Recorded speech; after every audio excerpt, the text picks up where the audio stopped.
I give you Dana Sally Allen. When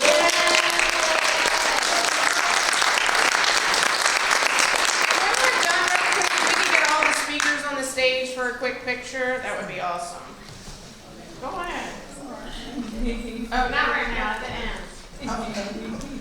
I'm gonna be already nervous. I just messed up all up in this shit. Sorry.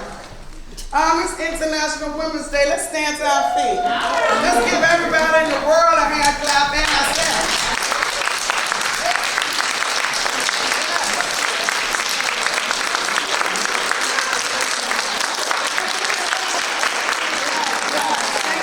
Thank you.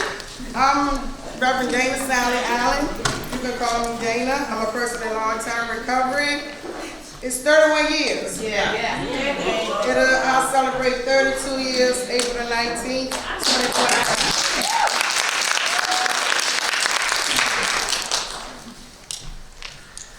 Whoa. From overdosing to overcoming. The reality we face. Good afternoon. Today, as we celebrate International Women's Day, I want to take a moment to recognize a group of often overlooked women in recovery. See, I started in recovery 31 years ago. It's a blessing for what I see in recovery now, because it was not like that. There was challenges that we had to overcome. Still working to prove ourselves. But the hard truth, the barriers women in recovery face. Let's talk about facts.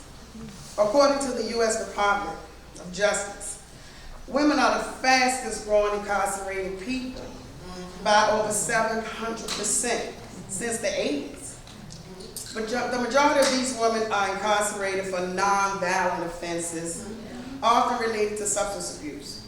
Nearly 60% of formerly incarcerated women remain unemployed for about a year,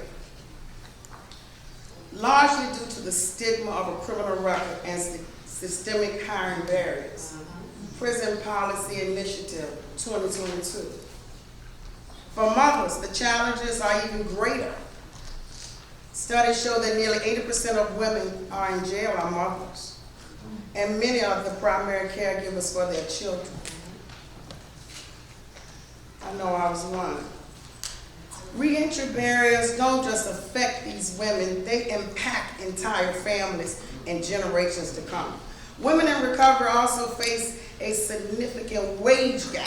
Even when employed, formerly incarcerated women earn less than half of what their peers without records may earn. Prison Policy Initiative 2018. Women in recovery lead the way. I stand before you today not just as someone who has walked in this path, but as proof that transformation is possible. And I am not alone. Research from the National Institute of Drug Abuse shows that peer support services significantly improve long-term recovery outcomes. The American Psychological Association found that women in recovery are given access to leadership roles that have higher rates of community engagement and mentorship, helping others find their way forward. Studies show that companies that hire individuals with criminal records experience higher employment retention and loyalty, proving that hiring people in recovery isn't just the right thing to do, it's good for business. Because how many of us know once we get a job, we stick with that job because it's so hard for us to get one at times. I know for me, with that gun charge that's 31 years old. Accelerating action, what we must change now. This is why I'm here today. Not just to share stories, not just to inspire, but to demand action. Yeah. Employers must change, policies must change, communities must change. And most of all, we as women must continue to break down these barriers together. This is not just about me. It's about every woman who has ever been told you can only go this far. No, we can go further.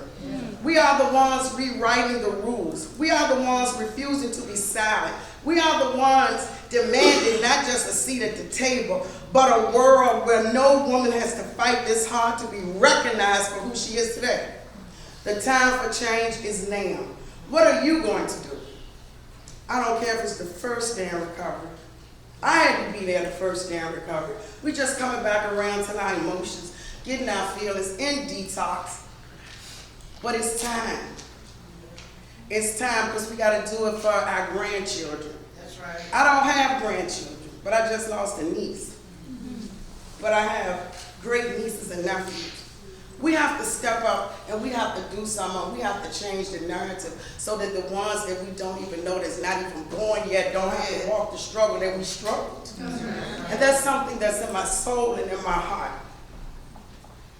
Therefore, the time for change is now. We are not asking for permission anymore. I have applied for job after job after job. But one thing that happened, that blessed me, I had to take a look at this whole thing another way. I hold an associate's, a bachelor's, a master's, a QMHP-A, certification for peer specialist, integrated forensic, problem gambling, crisis services, revive training. And sometimes I still get a note from a 31-year-old gun charge. And see, being new in recovery, you got to be ready for these type of things because it'll send you back out there. But when you got the tools that you need and what you need to move forward with, every no gonna push you to a yes. 7 drug overdose, multiple arrests. That's why you see the Dana Sally Allen Foundation. I couldn't get the job, so God said create it.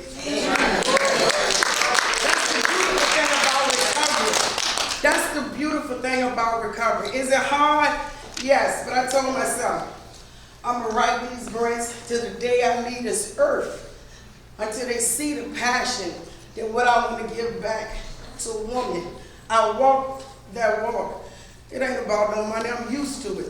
But at the end of the day, there's women out here that need the help. They need to be in a place where you can turn around, strengthen them, and pull them. They need to see it. Like a young lady here said, I remember you.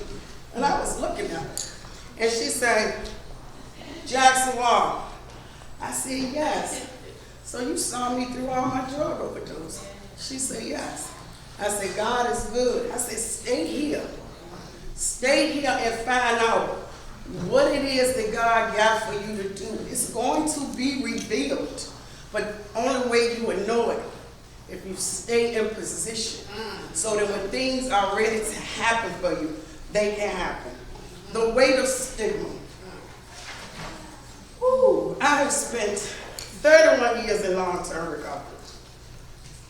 Decade after decade after decade. And I'm going to continue to stay in recovery. And I had to realize something. I was a brat. I was spoiled and I did not like no. But it helped me grow.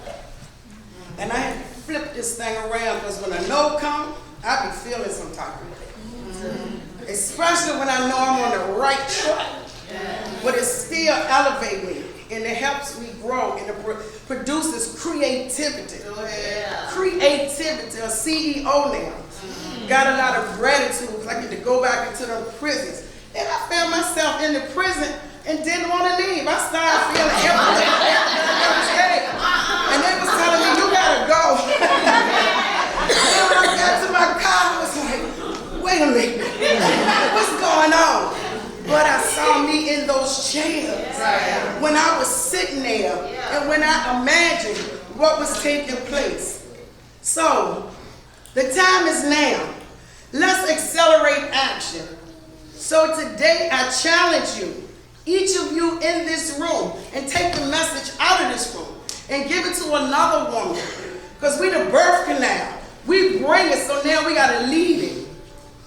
Be the policymaker that challenges outdated systems. Be the voice that speaks out when injustices is happening.